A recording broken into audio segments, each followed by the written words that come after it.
আসসালামু আলাইকুম বন্ধুরা। তো আজকে চলে এসেছি চিকেন কষা নিয়ে। প্রথমে কড়াইটা গরম করে নেব। এখন সাদা তেল দিয়ে দিচ্ছি। তোমরা সবাই কেমন আছো? গোটা লঙ্কা দিয়ে দিলাম। লঙ্কাটা একটু লাল লাল করে ভেজে নেব। আমার লঙ্কা দিয়ে খেতে খুব ভালো লাগে, খুব সেন্ট করে। তোমরাও বানিয়ে দেখো, খুব ভালো লাগবে তোমাদের।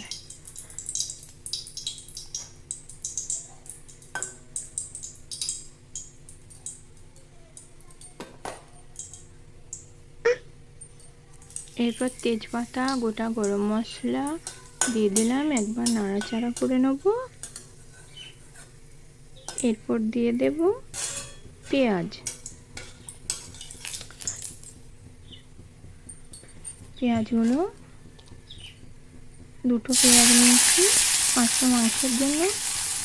পেঁয়াজগুলো একটু লাল লাল করে ভেজে নেব।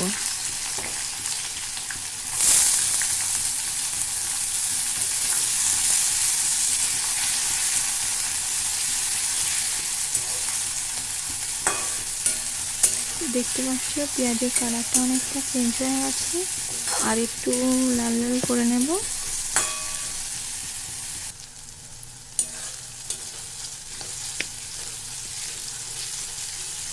এর ফাঁকে বলো তো তোমাদের কি মাংস বেশি খেতে পছন্দ।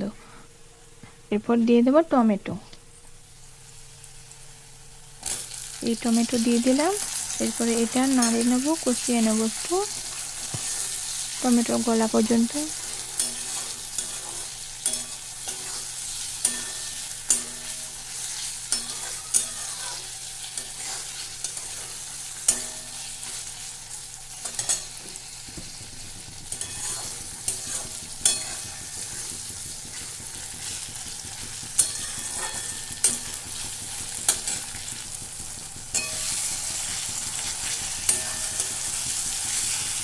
এই দেখো, এরপর দিয়ে দেবো আদা রসুন বাটা। টমেটোটা দেখতে পেয়েছো গলে আছে, একদম নরম হয়ে গেছে। এরপর দিয়ে দেবো আদা রসুন বাটা। আদা রসুনটা দিয়ে একটু তেল ছাড়া পর্যন্ত অপেক্ষা করবো, নাড়তে নাড়তে।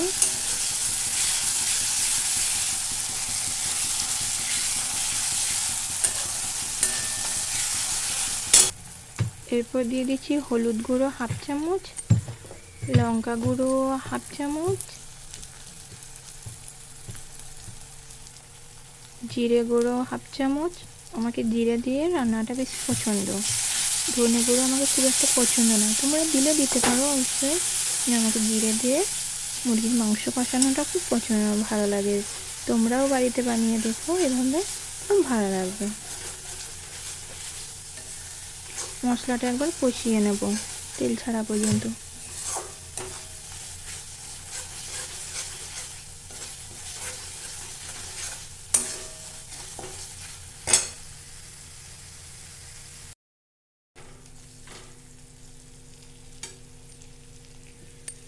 মশলাটা দেখছো তেল ছাড়া হয়ে গেছে। এরপর মুরগির মাংসগুলো দিয়ে দেব।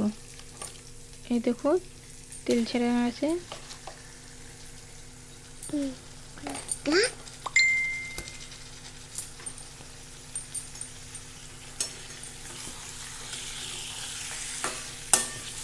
এরপর মাংসগুলো দিয়ে নেড়ে নেব।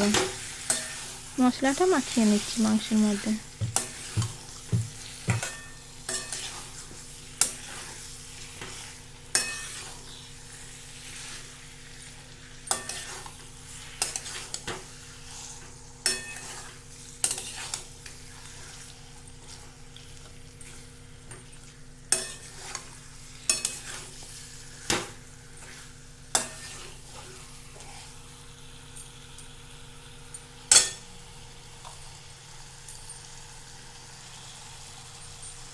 ভালোভাবে নেড়ে নিলাম। আগে অল্প নুন দিয়েছিলাম, এখন হালকা নুন দিয়ে দিলাম। নুনটা আপনারা স্বাদ মতো দেবেন। ভালো করে নেড়ে নিয়ে মশলার সাথে এরপর ঢাকা চাপা দিয়ে দেব।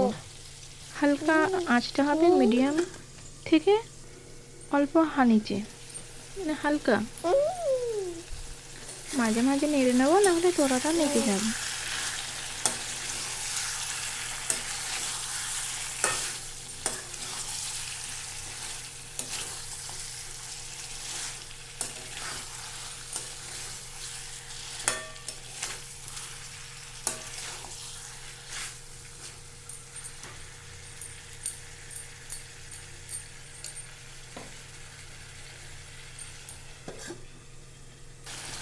ঢাকা তুলে দেখবো।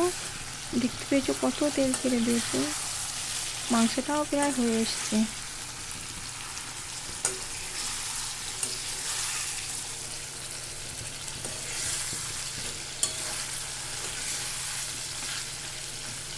মাংসটা প্রায় হয়ে আসছে, তেল ছেড়ে